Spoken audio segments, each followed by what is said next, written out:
¿Pueden ver mi pantalla?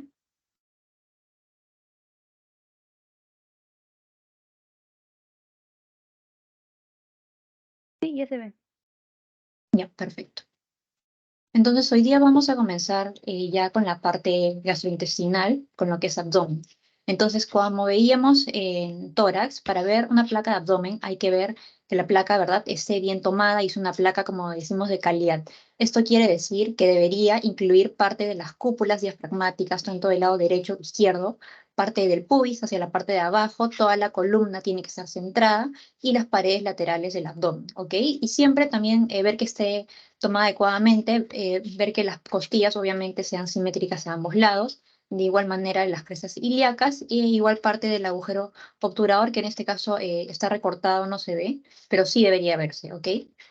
Y también hay ciertos gases intestinales que vamos a poder ver, que solamente los tenemos que ver en ciertos lugares. El primero es hacia la parte del estómago, ¿no es cierto? Luego hacia el medio, hacia la parte donde Marfa, está el... disculpa, Hola, una se pregunta, está ¿estás proyectando compartiendo el tu Teams pantalla? y no tu PPT. Ay, perdón. Sí, se ve en la pantalla del Teams. Por eso les... Ajá, ya, ok. Ya, ahora sí ven, ¿no?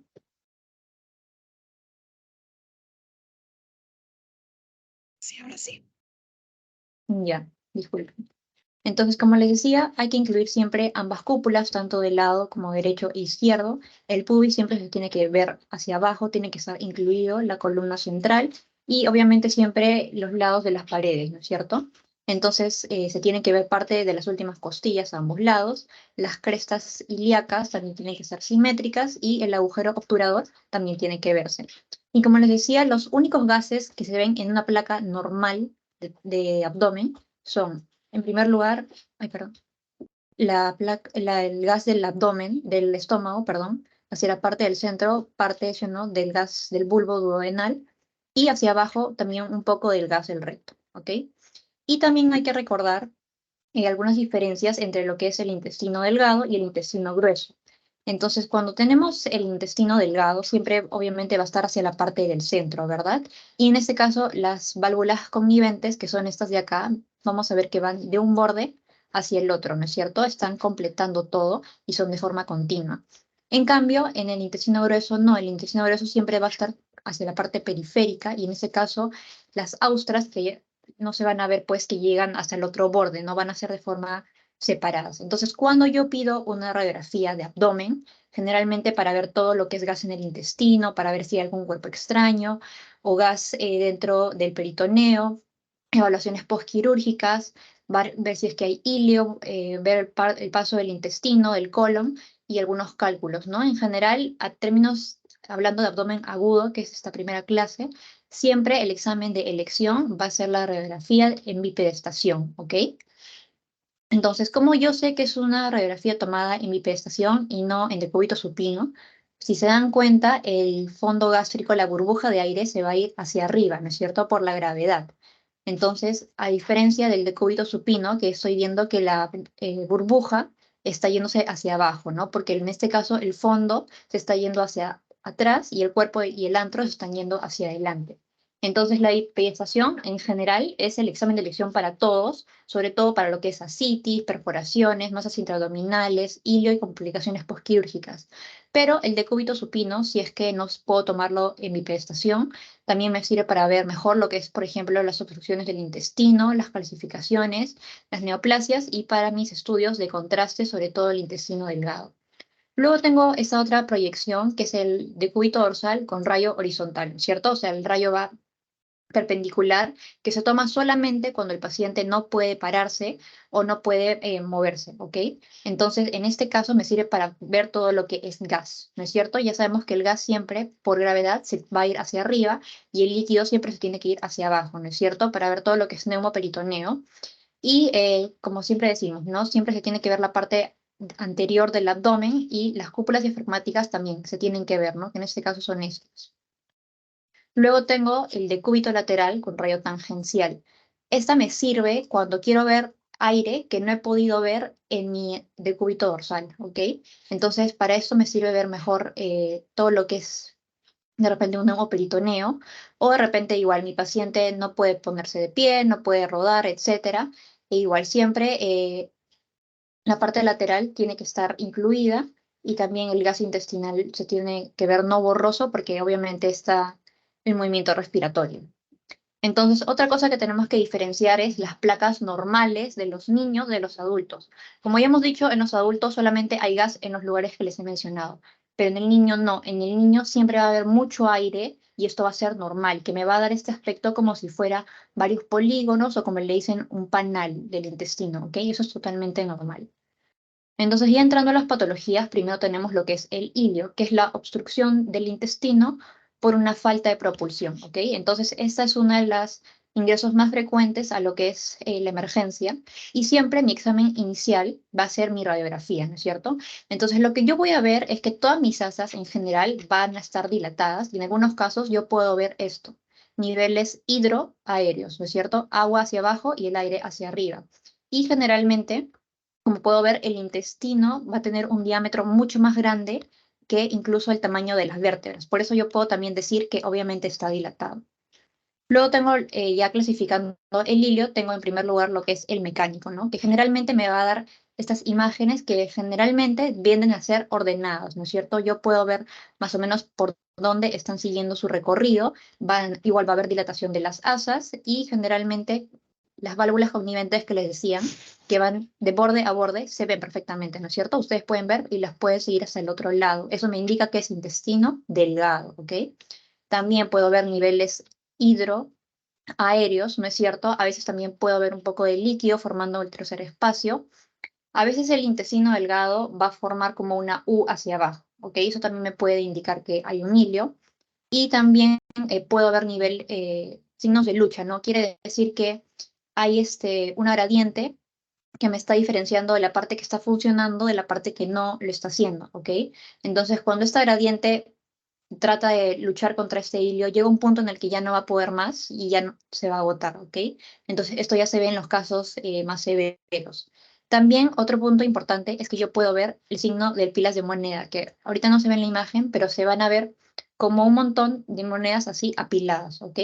Y otro signo también importante que lo ven acá, no sé si lo pueden ver, es este collar de perlas, que son todas estas bolitas radiolúcidas, porque es aire, que se ve sobre todo en lo que es etapas avanzadas o en hilios severos, y ya en casos totalmente eh, más complicados, no va a haber gas, ausencia de gas.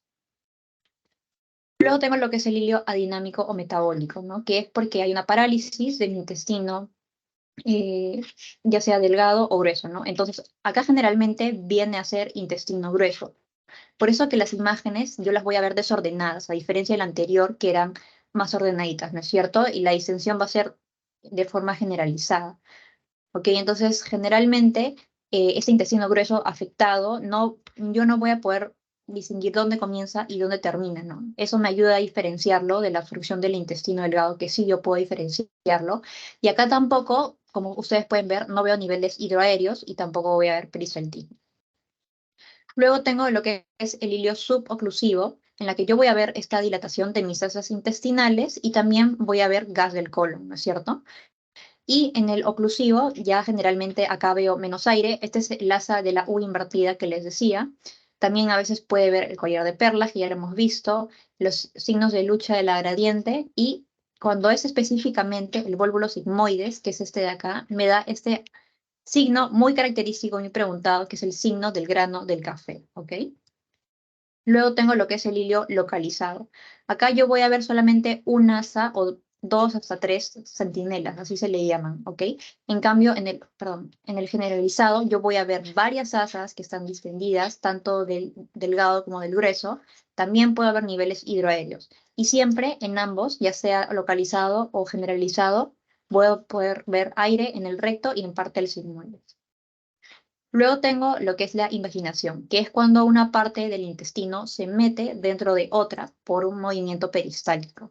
¿Ok? Esto generalmente se da en el cuadrante superior derecho o inferior para umbilical e izquierdo. Mi examen, gold estándar, pregunta de examen, es mi radiografía con contraste. Acá lo que yo voy a ver es cómo veo una masa que está prolapsando hacia la luz y que no está captando contraste. Esa es la parte de la invaginación, ¿ok? Que pareciera como si fuera un resorte, ¿no es cierto? Y en la ecografía, que generalmente es el examen de elección en lo que son niños, puedo ver este signo, es el signo de la dona, ¿no es cierto? Que es las capas del intestino que se están metiendo una sobre otra. También si le pongo el Power Doppler voy a ver que no hay flujo, a veces también incluso puede haber líquido, que ya saben que se ve anecoico. También a veces puedo ver un ganglio dentro, que generalmente se llama el punto guía, o en este caso también puedo ver, este es el signo del pseudo riñón, ¿ok? También les pueden preguntar eso, ¿no? Que aparece como un frijolito. Y en la tomografía, que ya es mi examen, si es que mi ecografía salió inconclusa, lo que yo voy a ver generalmente es como una capa se está metiendo de la otra, ¿verdad? Como si fuera unos anillos, ¿no es cierto? Acá veo uno y esa es la capa que se está metiendo, ¿no es cierto? Y generalmente esto capta contraste hacia la parte concéntrica, ¿ok? Entonces acá está, ese es el signo de la dona, que les decía que también se puede ver tanto en ecografía como en tomografía. Y luego tengo lo que es neumoperitoneo. Neumo es aire, ¿verdad? Dentro del peritoneo. Entonces acá tengo varios signos, ¿no? Dentro del intestino en sí voy a ver el signo de Riegler, que es esta doble pared que se ve entre la parte interior y exterior de la pared costal, ¿ok? También tengo el signo del triángulo, que es que yo voy a ver aire, o sea, radiolúcido, dentro de mis asas intestinales. También tengo el signo del balón del rugby, que se va a ver como si fuera una pelota, ¿no? Ovalada, así. El ligamento falciforme también se puede ver, que se va a ver como como una línea radiolúcida, ¿no es cierto? O este el signo, el falciforme vendría por acá, y acá, al centro de la columna, se vendría el signo de la V invertida, ¿no? Que me está indicando el ligamento lateral umbilical. También puedo ver el signo del huraco, que es este de acá, que al revés, esta es una radioopacidad que tiene forma cónica, ¿no es cierto? También puedo ver que mi diafragma es continuo, signo de la cúpula.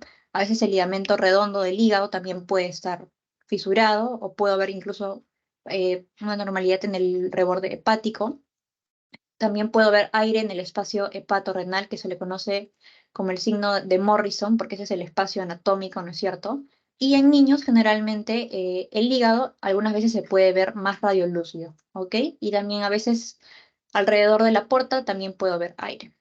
Entonces, en las vías biliares, cuando yo tengo aire, se va a llamar neumobilia o aerobilia, ¿no es cierto? Entonces, como ustedes pueden ver acá, voy a ver radiolucideces que tienen gran calibre, pero hacia la parte del centro, ¿ok? Hacia la parte del centro. Y cuando yo junto neumobilia con niveles hidroaéreos, dilatación de asas intestinales o signos de oclusión, a esa triada se le conoce como iliobiliar, pregunta de examen. Al contrario, si yo tengo gas en mi vena porta o en cualquiera de sus ramas, las radiolucideces van a ser más delgaditas y más periféricas, ¿ok? Porque el flujo se está alejando del ilio. Entonces es importante que diferencien neumobilia de neumatosis portal. Luego tengo lo que es hidroneumoperitoneo, ¿no? O sea, aire y aparte agua. Entonces, los signos, como ya habíamos dicho, se puede ver el diafragma continuo, puedo ver los niveles hidro, siempre el agua hacia abajo, aéreos, hacia arriba por gravedad del aire. Se puede ver el signo del triángulo, el signo de Riegler. Miren cómo está generalmente el hígado, está más radiotransparente de lo normal, ¿no es cierto? Y también me puede dar varios signos obstructivos, como por ejemplo acá pues estoy viendo varios niveles hidroaéreos y un poco de dilatación de las asas. Luego tengo todo lo que son calcificaciones. Entonces, las calcificaciones pueden ser de conductos, pueden ser de quistes, pueden ser de masas, etc. Lo que importante es que ustedes sepan reconocerlas. Ya saben que en la radiografía, como es calcio, se tiene que ver radiopaco, ¿ok? Solamente algunos tipos de calcio, como ya lo vamos a ver en la siguiente clase, se pueden ver. No todos los cálculos son visibles a la radiografía, ya les voy adelantando. En la tomografía se van a ver hiperdensas, ¿no es cierto? Porque es mayor densidad.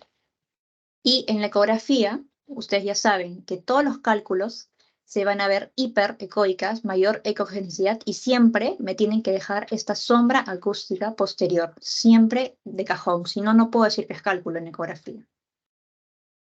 Y hablando un poco de pediatría, cuando yo no veo gas, que habíamos dicho que sí tengo que ver siempre, o sea, no veo ningún gas en forma poligonal, en forma de panal, tengo que sospechar o de un hilio o de una atresia esofágica sin fístula traqueoesofágica, ¿ok? Sobre todo en los recién nacidos. Cuando yo solamente veo una burbuja, tengo que sospechar en estenosis hipertrófica del píloro. Cuando yo veo dos burbujas, tengo que sospechar en una atresia duodenal, en un páncreas anular que les preguntaron el siglo pasado, o en una malrotación intestinal, pero más frecuente de estos tres es la atresia duodenal. Y cuando yo tengo tres burbujas, tengo que sospechar en una atresia yeyunal. Entonces, estas son unas imágenes de anatomía normales que se las dejo con calma para que ustedes las puedan leer y así puedan distinguir lo que es normal de lo que es patológico. Entonces, ahora vamos a entrar a lo que es esófago. Para valorar el esófago tengo igual varios exámenes, ¿no? El primero es la esofagografía, que es un estudio de rayos X en el que yo le pongo un contraste de bario. No es necesario que mi paciente esté en ayunas por si acaso, y con eso me permite ver cómo está funcionando tanto mi esófago como incluso parte de la faringe. Entonces, normalmente el esófago se tiene que ver así, con una mucosa lisa, los pliegues son finos, paralelos, no hay anormalidades, ¿verdad? Incluso puedo intensificar las imágenes y hacerle un examen fluoroscópico para ver mejor cómo están recorriendo las sustancias y las contracciones del esófago, que ya saben que el esófago normalmente se contrae a veces de forma fisiológica, ¿no? Entonces, cuando pido una esofagografía, cuando sospecho de un reflujo, de acalasia, el esófago de Barrett, de un carcinoma, de disfagias, cuando mi paciente viene con dificultad para pasar los alimentos, con varices esofágicas, divertículo de Senker y entre otros, ¿ok? Luego tengo el esofagograma o el trago de bario. Acá también es un estudio de rayos X, pero esta va a ser dinámico, ¿ok? El trago de bario va a estar pasando para que yo pueda ver cómo está funcionando anatómica y funcionalmente mi esófago. Entonces, acá yo puedo ver si está bien la peristalsis, si se está vaciando adecuadamente, parte de la mucosa, de los pliegues, incluso parte de la pared y de la unión esófago-gástrica hacia la parte distal. Cuando yo pido este examen, cuando sospecho de reflujo gastroesofágico, de hernias hiatales hacia la parte de abajo, de vólvulos gástricos también me pueden ayudar, trastornos de la motilidad esofágica, divertículos, disfagia y tumores. Luego también tengo lo que es la tomografía, que ustedes ya saben, como siempre, la tomografía siempre se pide para lo que es planificación y estadiaje quirúrgico para todas las estructuras, ¿ok? También para ver complicaciones postoperatorias, para planificar radioterapias o controles después del tratamiento. Para hacer mis reconstrucciones siempre voy a pedir mi tomografía, incluso para hacer endoscopías virtuales para poder ver mejor, ¿no? Entonces el esófago, como tiene aire, se tiene que ver hipodenso, ¿no es cierto? Y siempre el esófago se tiene que ver por detrás de la tráquea y por delante de la aorta descendente, ¿no es cierto? Entonces, como este esófago tiene aire adentro, para yo poder ver mi pared adecuadamente, siempre tiene que haber un poco de grasa, ¿ok? Si está colapsado, este esófago se verá de forma redonda o ovoide. También tengo la resonancia en T1, como es en este caso, se va a ver hipointenso, en T2 se ve hiperintenso, y el examen solamente se pide si es que no puedo tomarle una tomografía o el examen salió inconcluso. Igual me sirve para ver la anatomía del esófago o de repente alguna estructura adyacente. Y la tomografía por emisión de positrones, que ustedes ya saben que es un tipo de estudio de medicina nuclear, que me sirve para ver el estado metabólico funcional, en este caso del esófago. Cuando yo tengo lesiones cancerosas o metástasis en el esófago, siempre el contraste va a brillar, ¿no es cierto? Y me sirve para hacer la estidificación del carcinoma esofágico. Luego tengo lo que es la ecografía endoscópica, es decir, por una sonda voy con mi transductor del ecógrafo y con eso me permite ver mejor las estructuras y circundantes y el tracto respiratorio. Entonces, en este caso, yo voy a poder distinguir 5 capas. El lumen, que se tiene que ver hiperecoico, la mucosa, que se va a ver hipoecoica, la submucosa, que se va a ver hiperecoica, la muscularis, que se ve hipoecoica, y finalmente la adventicia, ¿no? Que se va a ver hiperecoica. Y este es el examen de elección para lo que es la estadificación TNM. TNM es tumor, nódulos, metástasis, por cierto. Entonces, entrando a patologías, tenemos lo que es la esofagitis por reflujo esofágico. Lo que yo voy a ver es que generalmente hay irregularidades en mi mucosa esofágica. Incluso puedo ver úlceras, que ahorita las vamos a ver mejor, que se ven como estas imágenes de adición, se ven más radio opacas, ¿ok? Incluso a veces la motilidad va a ser anormal, no va a pasar tan bien adecuadamente. Por un segmento sí y por el otro no, ¿verdad? Y la distensibilidad igual puede estar limitada. Puedo ver incluso que los pliegues están más engrosados o que hay áreas estenóticas, ¿no es cierto? A veces también se forman como estos pseudodivertículos y cuando me da un aspecto medio granular o nodular, generalmente me indica un proceso crónico por un edema e inflamación de la mucosa. Luego tengo lo que es la esofagitis infecciosa, que generalmente lo que lo causa es la cándida. Cuando yo veo esto, tengo que pensar en un paciente ya de repente inmunocomprometido, ¿no es cierto? Entonces yo voy a ver un montón de placas irregulares o de forma lineal, que son estos defectos de represión, que así se le dicen, dentro de la mucosa, sobre todo en lo que es el esófago medio, ¿ok? También puedo ver úlceras, también puedo ver que hay edema o inflamación, que se van a ver como estos engrosamientos de los pliegues que se ven hacia acá. La motilidad también va a estar alterada y una imagen característica en pacientes con SIDA es el esófago peludo, ¿ok? Que va a parecer como si estuvieran saliendo un montón de membranas, ¿no es cierto? De forma irregular y a veces pueden tener esas placas que están atrapando varios, ¿ok? Y también puede obtener un esófago espumoso al revés, como si tuviera muchas burbujitas en el caso de esclerodermia y acalasia. Entonces, luego vamos a hablar de las hernias. De las hernias hay hasta 4 tipos, ¿ok? La tipo 1, que es la deslizante, que es la más común, es hacia la unión gastroesofágica, o sea, hacia la parte distal, justo por encima del hiato. Entonces yo voy a ver que mis pliegues de la parte gástrica están justamente por encima, ¿ok? La tipo 2, paraesofágica o rodante, es justamente en la unión gastroesofágica. Entonces, en este caso ya parte del estómago va a estar adyacente hacia el esófago, ¿ok? Pero en este caso la unión sí va a estar en su ubicación normal, o sea, es decir, solamente el estómago está subiendo. Y el mixto, que es tanto la tipo 1 como la tipo 2, es que yo voy a ver que hay un desplazamiento con gran parte del estómago, ¿no? Todo esto vendría a ser el estómago herniado y este es el otro estómago que no está herniado.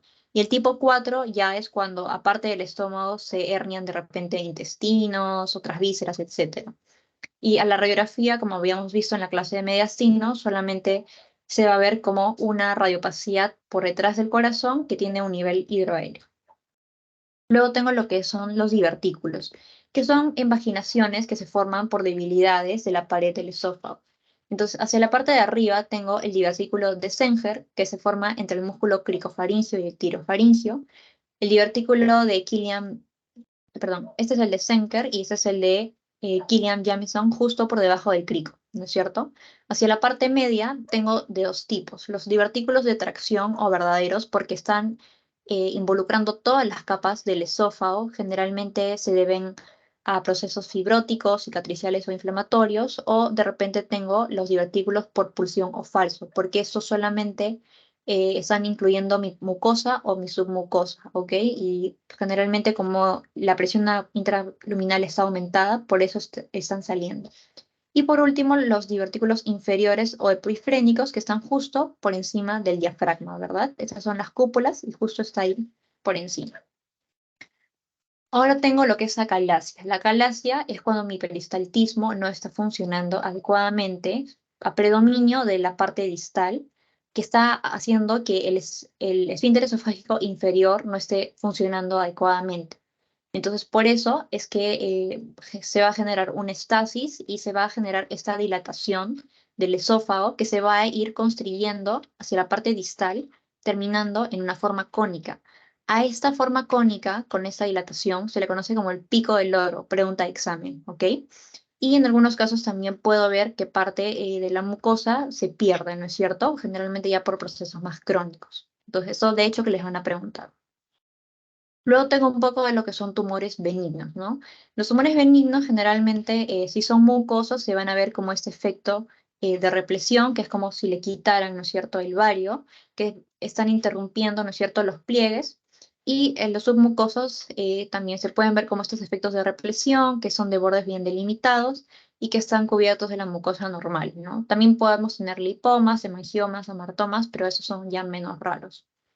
Dentro de los tumores benignos, el más común es el leiomioma, ¿ok? Sobre todo en la parte distal se va a originar en lo que es el músculo liso. Entonces yo lo voy a ver como una masa de forma ovoide. Aquí se ve mejor, ¿no es cierto? Que tiene bordes bien delimitados y que generalmente me da esa imagen de sustracción, que es como si le quitara, ¿no es cierto? Acá tengo mi esófago normal y acá es como si le quitara, ¿no es cierto? Y acá también como si le quitara, por eso se le dice sustracción, por adición es todo lo contrario. Y generalmente, como puedo ver, este ángulo que forma con la parte del esófago normal es obtuso, ¿no? En procesos crónicos pueden calcificar y en la ecografía se van a ver como lesiones hipoecoicas que son bien delimitadas y el contenido sólido. En tumores malignos depende del patrón que me dé. Generalmente, si es un patrón infiltrante, yo voy a ver como esas lesiones irregulares, asimétricas, que pueden estenosar la luz, ¿no es cierto?, mal definidas, y que incluso la mucosa puede estar ulcerada o irregular. Acá generalmente me da el signo de la manzana, que ahorita lo vamos a ver. Luego tengo lo que es el patrón polipoide, que generalmente se da como este efecto de represión dentro de la luz, que es de forma heterogénea, mal definida y a veces puede tener lobulaciones. El patrón ulcerado, que es al revés, ese sí es un efecto por adición, en donde el contorno se pierde, irregular, el patrón mucoso está, pues, está perdido, como dicen, y el patrón varicoide que va a parecer como si fuera una serpiente o serpiginoso, ¿no es cierto? Entonces, ya hablando de malignidades, tenemos a lo que es el adenocarcinoma. Entonces, acá está el característico signo de la manzana mordida, ¿ok? Que es como si la manzana le hubiera mordido, ¿no es cierto? Y me da esa estenosis. Cuando yo tengo un signo de la manzana mordida, ya les voy adelantando en todo lo que es tracto gastrointestinal, me indica malignidad, ¿ok? Entonces, generalmente, pues, yo voy a ver una lesión que es polipoidea, ulcerada, irregulares, ¿no es cierto? Que como está mordiéndola, ¿no es cierto?, me va a dar un efecto de llenado, ¿no es cierto? Y en la tomografía generalmente voy a ver que la luz está engrosada, más de 5 milímetros, y por eso es que generalmente el esófago se ve pues más estrecho, ¿no? Incluso si es que yo le hago un trago de bario, voy a ver que no está pasando adecuadamente, ¿ok? Ya si es que está yéndose hacia otros tejidos, generalmente va a ser un efecto de masa hacia lo que vendría a ser la aorta, y ya saben que todo lo que son neoplasias y metástasis van a captar los radioisótopos. Ok, ahora vamos a entrar a lo que es estómago. Entonces, para valorar el estómago, igual tengo varios métodos para visualizarlo.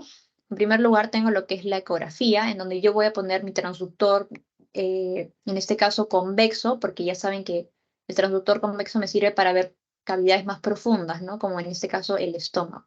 Lo voy a colocar justo al nivel del epigastrio, con mi paciente en decúbito supino o de repente en lateral derecho. Mejor es en decúbito.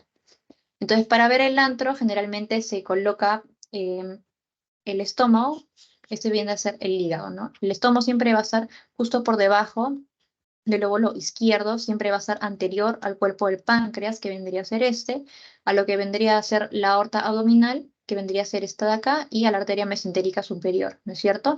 Y siempre superior, aparte del colon transverso. Entonces, el cuerpo también se ve mejor si es que se ve hacia el lado izquierdo, y el fondo siempre se compara con el vaso. Tienen que ser de una ecogenicidad parecida, ¿ok?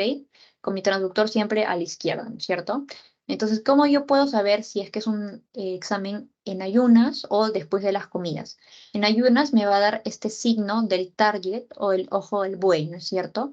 Que es el estómago se va a ver como si fuera de forma ovoide, ¿no es cierto? Y el lumen va a estar prácticamente ausente o mínimo. Y por dentro, generalmente, si es que es líquido, va a ser de forma homogénea. En cambio, después de comer, obviamente, va a estar distendido, ¿no es cierto? Y en este caso, si es que yo tengo eh, contenido líquido, se ve de esta forma hiperecogénica, ¿no es cierto? Dentro del lumen. Pero si es consumido de repente algo más contundente, algo más sólido, se va a ver de forma heterogénea con la sombra acústica posterior, ¿ok? Luego tengo lo que es la tomografía. La tomografía también me sirve para ver todo lo que es estómago y para que yo pueda verlo adecuadamente necesito que este esté adecuadamente distendido. Entonces para eso generalmente le pido a mi paciente que tome agua antes del examen o si es que va a hacer el contraste, obviamente con sus creatinina previa antes para que lo pueda ver adecuadamente, ¿no? Entonces generalmente ya saben que se pide para estadificación prequirúrgica y para estadificación TNM. El PET también me sirve para ver la parte metabólica y funcional. Ya saben que siempre los tumores y metástasis están captando los radiofármacos y me va a servir para lo que es el seguimiento postquirúrgico y quimioterapia. Y los estudios varietarios generalmente se consideran el gol estándar para lo que es estómago. Esto se pide de repente cuando mi paciente por X motivo no puede hacerse una endoscopía. Entonces puede ser a doble contraste en el que yo le pongo vario y parte de aire para que yo pueda ver mejor cómo se distiende toda mi cámara gástrica y poder ver mejor la pared. O si es que solamente fuera a relleno, donde solamente ya no va aire, sino solamente va vario, ¿ok? Entonces, acá vamos a hablar de las lesiones por adición y sustracción o represión que les estaba diciendo. Cuando yo tengo una lesión por adición es que tiene más, ¿no es cierto? O sea, se está acumulando vario y me va a dar una imagen radiopaca. Entonces, la lesión característica siempre va a ser la úlcera, ¿ok? Pregunta de examen. Que se va a ver como esta imagen que vemos acá, que tiene su cráter y alrededor tiene un halo radiolúcido. Y todo lo contrario son los efectos de sustracción o de represión, que es como si le quitara. No se está acumulando vario aquí y por eso se está viendo radiolúcido. Y la imagen característica aquí son los pólipos, ¿ok? Que son estas lesiones dentro de la mucosa. Entonces, dentro de lo que es la úlcera, que son estos defectos de la mucosa, generalmente son mayores de 2 a 3 milímetros, van a tener estos pliegues que están yendo hacia la lesión, ¿no es cierto? Estos son los pliegues que están yendo. La mayoría están en la curvatura menor y en la pared posterior del cuerpo y el antro. Y voy a tener lo que es el nicho ulceroso que le decía, que esta es la imagen por adición que me va a dar en la radiografía con contraste. Y también tengo lo que es la línea de Hampton, que es esta línea amarilla de acá, que se ve como este anillo que se forma alrededor del cráter y que me va a dar pues esta cintura radiotransparente. Entonces, ¿cómo yo puedo diferenciar una úlcera benigna de la maligna? Las benignas, generalmente, el cráter, que es la imagen por adición, está saliendo, ¿no es cierto? Exoluminal, está yendo hacia afuera. En cambio, en las malignas no. En las malignas es hacia adentro, ¿ok? Endoluminal. Acá también otra diferencia. El cráter generalmente es suave y es poco profundo, ¿no es cierto? En la maligna es al revés, es todo irregular, feo, superficial. Otra cosa son los pliegues. Los pliegues generalmente están llegando hacia la úlcera en las benignas, ¿no es cierto? Acá no, acá yo veo que las úlceras, que los pliegues, perdón, no terminan de llegar al margen, ¿ok? La línea de Hampton que les había mencionado es una característica benigna y todo lo contrario, el menisco de Karman, que es este de acá, esa zona radiolúcida, me indica que probablemente eso sea maligno. Otra diferencia es que las benignas tienden a estar entre la curvatura menor, el cuerpo y el antro, y las malignas, la curvatura mayor. Y por último, lo que les había dicho, ¿no? Generalmente el montículo viene a ser suave, liso, y en las malignas generalmente es de forma nodular e irregular. Entonces los pólipos, que ya les había dicho que son esas lesiones que son pedunculadas o séstiles, que me van a dar las imágenes por sustracción o represión, es decir, no van a captar contraste y se van a ver radiolúcidos, como si yo le quitara, ¿ok? Luego tengo lo que es la gastritis erosiva. Acá voy a ver varias erosiones que generalmente tienen estos halos radiotransparentes. Voy a ver cómo la mucosa está edematizada. A veces también los pliegues, miren acá, están festoneados. A esto se le llama estar festoneado, como si estuviera tipo lobulado, ¿ok? Generalmente la mucosa también voy a ver que está prolapsando hacia dentro del píloro, la disensibilidad no va a llegar a ser completa, sobre todo en el antro, y generalmente la pared va a estar con una atenuación disminuida por el edema y por la inflamación. Y en la tomografía se va a ver cómo está pues engrosada sobre todo la submucosa. Luego tengo lo que es la enfermedad de Menentier. Es una gastritis hipertrófica gigante o gastropatía hipertrófica hipoproteinémica, generalmente es de origen idiopático, es una enfermedad rara en la que yo voy a ver cómo los pliegues de la mucosa están engrosados y tienen esta característica tortuosa, ¿no es cierto? Sobre todo en lo que viene a ser el fondo y la curvatura mayor. Pero como ustedes pueden ver acá, el antro está normal, ¿no es cierto? Generalmente voy a ver que el revestimiento de la mucosa está alterado, está irregular y generalmente está pues engrosado, ¿no? Toda esa parte de la mucosa, su diámetro está más de lo normal y se va a ver así. Luego tengo lo que son las neoplasias benignas. Generalmente me va a dar la imagen por sustracción, ¿no es cierto? Son bien delimitadas, de bordes regulares, pueden ser redondas, sésiles, ovaladas. Generalmente no tienden a irse hacia otras estructuras, es decir, tampoco tienden a hacer una rigidez. Pueden desplazarse. Si es benigno, generalmente crece lento, no tienden a ulcerarse, no tendrían por qué hacer adenopatías ni metástasis, ¿no? Entonces, dentro de los tumores submucosos, generalmente estos son solitarios, pequeños. Ahí tenemos lo que son los leiomiomas, los lipomas, los hemangiomas. Y los pólipos no neoplásicos, que se van a ver como estos pólipos que pueden ser relacionados a lo que es el síndrome de Peutz-Jeghers, a la poliposis familiar o el síndrome de Garnier. Y hablando ya de las neoplasias malignas, eso va a ser todo lo contrario a lo anterior, ¿no es cierto? En este caso sí me va a dar una imagen por sustracción, pero los bordes van a ser irregulares, ¿no es cierto? Voy a ver que hay una rigidez cementaria, no va a haber peristaltismo y no va a haber una adecuada distensión, ¿no? Generalmente en este caso yo voy a ver la úlcera, ¿no es cierto? Que ya sabemos cómo se ven las características, en este caso sí tienen que invadir otras estructuras, crecen de forma rápida, me hacen adenopatías regionales o me hacen metástasis, ¿no es cierto? Como sobre todo, como se ve acá, a lo que es hígado, pulmón, suprarrenales, riñones, cerebro y hueso. Y lo que yo voy a ver es que se ve como estas lesiones de pared engrosadas, captadoras de contraste, ya saben por qué captan contraste, porque son neoplasias, ¿no es cierto? Y la luz va a estar disminuida. Entonces a la cabeza, adenocarcinoma, linfoma y el GIST. Ok, en niños, la estenosis hipertrófica del píloro, como ya habíamos dicho, en la radiografía se ve como el signo de la burbuja única, el estómago puede estar distendido y no voy a ver casi nada de gas, que ya habíamos dicho que en el niño sí tengo que ver bastante gas. Y en la ecografía, que es mi examen que generalmente se pide en los niños, yo voy a ver cómo todo el músculo del píloro está engrosado, hipoecoico, ¿no es cierto? Y la mucosa central va a estar al revés, hiperecoica. Entonces, al fuera va a estar hipo y adentro va a estar hiper, ¿ok? Y hay incluso hay una mnemotecnia, ¿no? El músculo va a estar engrosado a más de 3 milímetros. La longitud de 17 a 15 a 17 milímetros. El volumen más de 1,5 centímetros cúbicos y el diámetro transverso más de 13 milímetros. Entonces, como les digo, la estenosis va a ser muy clara, ¿no? O sea, yo voy a ver todo mi canal pilórico, cómo está estenosado, ¿no? Dentro de, entre las capas musculares, ¿ok? Y es una clínica muy característica, ¿no? Que viene el niño a las 2, 3 semanas con esos vómitos no biliosos y como está estenosado, no puede pasar bien el alimento, ¿no? Entonces probablemente esté deshidratado, malnutrido y a veces incluso se le palpa, ¿no? La famosa oliva pilórica, como si fuera una aceituna.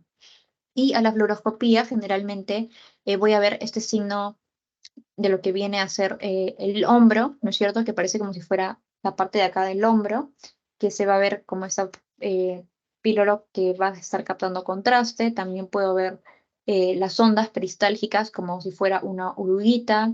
El píloro también generalmente va a estar alargado, la luz va a estar estrecha. Y también en la base del bulbo, perdón, este vendría a ser el signo del hongo, ¿no es cierto? Porque parece como un honguito, ¿no es cierto? Un mushroom. Luego tengo lo que es el vólvulo gástrico. El vólvulo es cuando el estómago rota sobre su eje, por lo menos 180 grados. Entonces, a la radiografía normal, sin contraste, lo que yo voy a ver es un estómago distendido, que generalmente no va a estar en su ubicación normal. A veces puede tener niveles y generalmente el intestino delgado tiende a estar colapsado. Y con la fluoroscopía ya puedo distinguir los dos tipos que hay. El primer tipo, que es cuando el estómago va a estar girando sobre este eje longitudinal que se ve sobre todo en lo que son en niños. Entonces me va a dar esta imagen como si fuera en espejo, ¿no es cierto? Es decir, que la curvatura va a estar rotada, o sea, el antro va a estar hacia la parte anterosuperior y el fondo va a estar posterior-inferior. El otro tipo es el mesentérico axial, que es cuando gira, pero sobre el eje corto, desde la curvatura menor hacia la curvatura mayor, ¿ok? Esto se ve más en adultos. Entonces, lo que yo voy a ver es cómo se está invirtiendo, es decir, el estómago va a estar como si fuera boca abajo con el antro y el píloro va a estar justo por encima del fondo y del cuerpo, ¿ok? Entonces, eso es lo que les decía, que se ve el nivel hidroaéreo en la radiografía normal y generalmente como esta hernia se está doblando, puede incluso llegar hasta el tórax. Y ya para terminar, vamos a hablar un poquito de lo que es vaso. Entonces, en vaso, igual, podemos valorarlo con la ecografía. En mi paciente generalmente tiende que estar en decúbito supino, con el brazo izquierdo, perdón, justo así, ¿no? Como encima de la cabeza para poder visualizarlo mejor. La ecogenicidad del vaso tiene que ser generalmente parecida a la del hígado, ¿ok? Y en el caso de los niños, podría tener como varias rayitas que se le llama el patrón en cebra o retículo nodular. En la tomografía, igual. Ese patrón en cebra se ve en lo que es la fase arterial. Por eso en esta fase no es bueno evaluarlo, porque yo puedo pensar de repente que es una laceración, una contusión. Entonces, no. Donde yo tengo que sí valorarlo es en mi fase venosa, ¿ok? Donde la densidad se tiene que ver igual, parecida a la del hígado, siempre comparando. Luego tengo lo que es la resonancia, ¿no? En T1 se va a ver hipointenso respecto al hígado, en T2, porque eso es el líquido, ¿no es cierto? Por eso sé que es un T2, se va a ver hiperintenso. En T2 con saturación de grasa se va a ver también hiperintenso. En fase arterial, ya saben, ese aspecto psicodélico o de cebra o atigrado, que no es bueno evaluarlo acá. Y mi fase venosa, en la que sí yo tengo que evaluar, se va a ver de forma homogénea, de la misma densidad que el hígado. Entonces, cuando yo tengo un vaso muy grande, hay que cumplir ciertos parámetros, ¿no? Generalmente en el eje longitudinal tiene que ser mayor a 2 centímetros y en algunos casos, en personas ya muy grandes, hasta 14, ¿ok? En niños tiene que ser más de 5 desviaciones estándar por encima del volumen medio, tiene que pesar más de 1,5 kilos y en el caso de la tomografía de la longitud cráneo-caudal tiene que ser más de 14,5 centímetros, ¿ok? Entonces lo que yo simplemente voy a ver es un vaso grande, ¿ok?